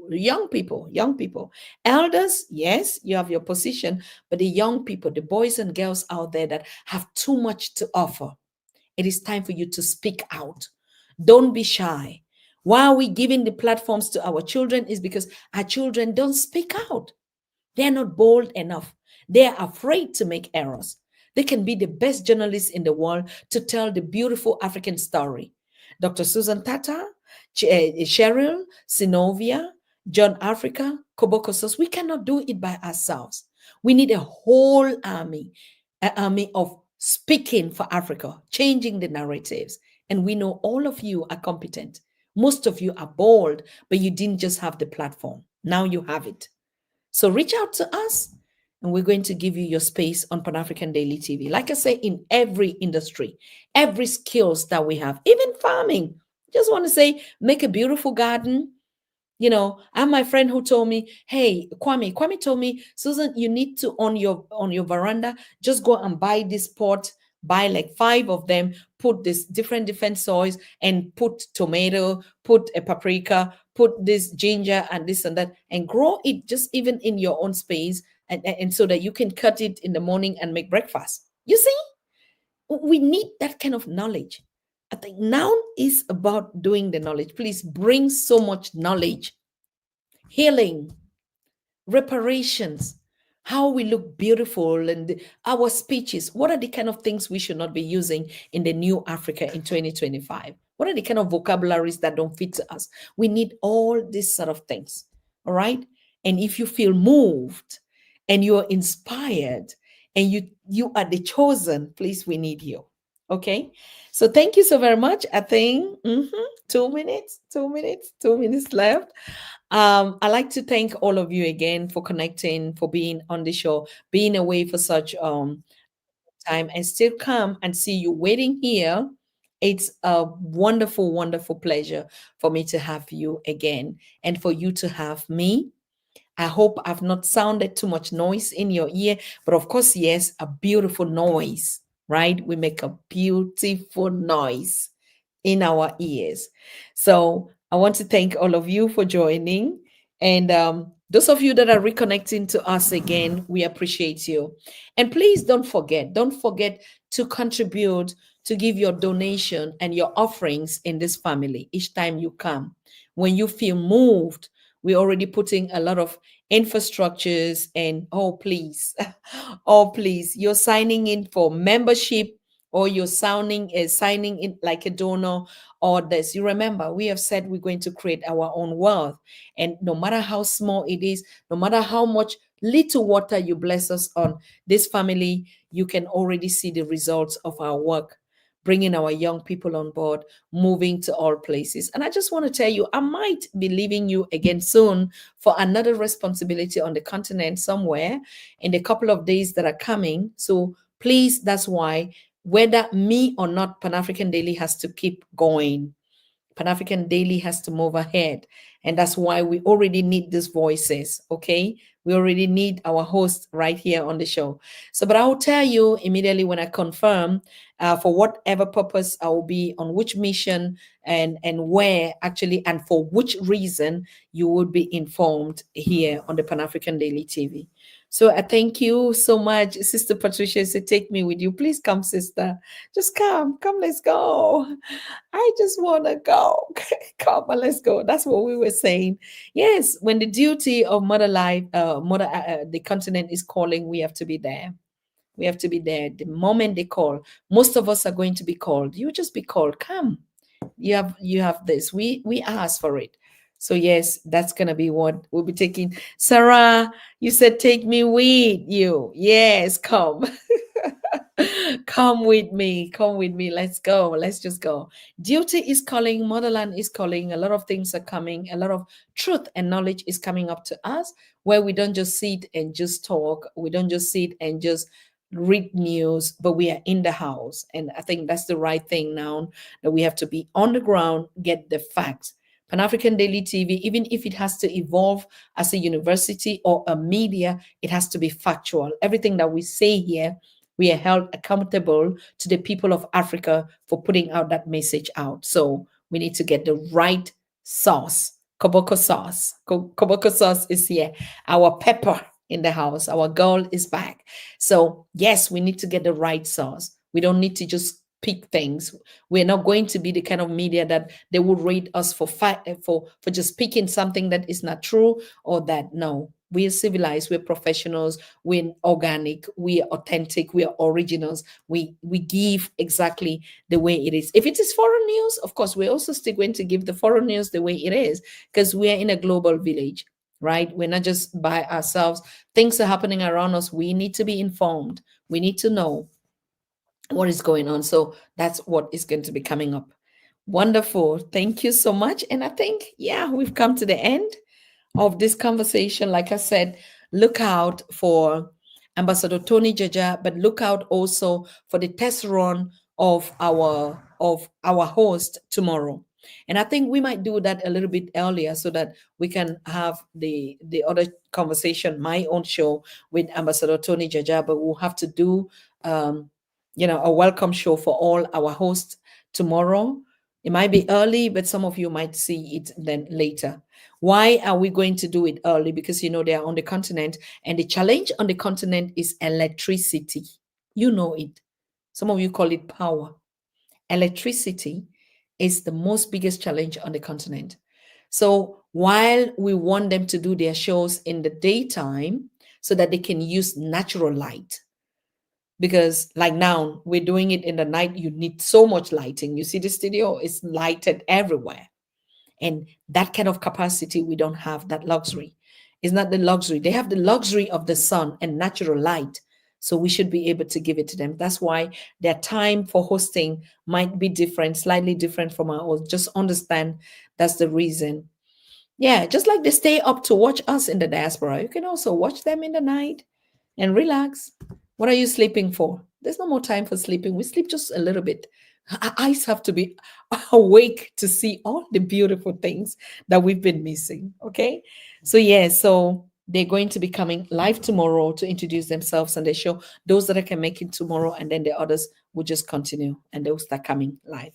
So, thank you very much. I love you guys. You know it, family. One heart, one love, home and abroad, the universe, everywhere that we are, peace and love for all the people, for all the mankind of the world. We are one and nothing. We might look different, one. Okay, living on the same planet. Ooh, look at who is here. Oh my God, she's also going to have her own show. My sister, I wanted to show her picture, and you see it was cutting, and I told you I'll be showing the beautiful Dr. Marta Tilahun. Is one of the honorees and is the most powerful sister that we have there in Namibia. You know Dr. Marta so very much. She's a founding member of the Pan-African Daily TV and a sponsor of the Pan-African Daily, a stakeholder of the Pan-African Daily. She's the first woman who came here and told us why African women have to wake up and also, create businesses and enterprises and make so much money. And she's been through it. She is a leader by heart and a leader by hand and a leader by the physical. So we all had a beautiful time. We slept together, we ate together, we drove together, we caught those big ice together with Dr. Mata coming from Polokwane. We were the three of us and just doing some girl things. I mean, that's the first time I felt young again. Dr. Mata, you know that. I felt young again, like we're just running in the rain, like in those days in the village and catching ice, everywhere and throwing it on the street. It was so beautiful. So, yes, Dr. Mata is also going to be our host anytime soon. She's going to be our guest, but she's also going to host her own individual shows for women. It's called a powerful show for women. Okay. Yes. So thank you. And Dr. Mata, your people they're greeting you here. Everybody's greeting you like, where have you been? Where have you been for all this while? Yes. Oh my God. Thank you. You guys are pumping Dr. Mata with so much love here. Pan African Daily, that's just the family that we have here on this platform. When they see it, look at how they are just pumping you with light, my queen. My queen, Dr. Mata, Namuje Botilahun, all of them are coming. No, we had such a beautiful time. And if you see this queen, oh my God, always until she left her jacket. She left her jacket with me. She left her jacket. And I called Dr. Mata. I said, Dr. Mata, your jacket. And she said, oh, just let it be where it is. It is with my sister there in Pretoria. We're going to meet again. It's a wonderful pleasure that you showed in, Dr. Mata. Even though we were closing, you said, no, I just want to show my face and greet these beautiful people. Thank you. Thank you. You see, everybody is congratulating you. Cheryl, Synovia, everybody, Kobaka Souls, everybody's like, we love you. We love you here. They're pumping you. We love your NS Parker said, one love to you, Dr. Mata. You know, everybody is just like, yes, you're reparation, you are the light. Wait, you're going to come on really soon. Yeah, thank you so very much. Thank you, thank you, thank you. We love you all. We love each other. Dr. Mata, we love you. Professor Baina, we're still going to get a feedback of the heritage with Professor Baina each time she's ready. Then with the Pan African Daily TV, Stevie Robinson, who actually was also in that space and watch it and has been sharing beautiful pictures and costumes. We cannot wait to get these two queens of Pan African Daily share also their feedback, just like I'm sharing my feedback from South Africa. And I think the Maponga family would also love to come live and give their experience, how they saw me in person and how I saw them in person. So there's just a lot that is coming on Pan African Daily. Now it's about sharing. We don't care about whatever. We've cried too long, we've complained. Now we're just enjoying ourselves. And that is what I think is very important. So yes, people, I'll post and I'll tell you the next location, what's going to be happening.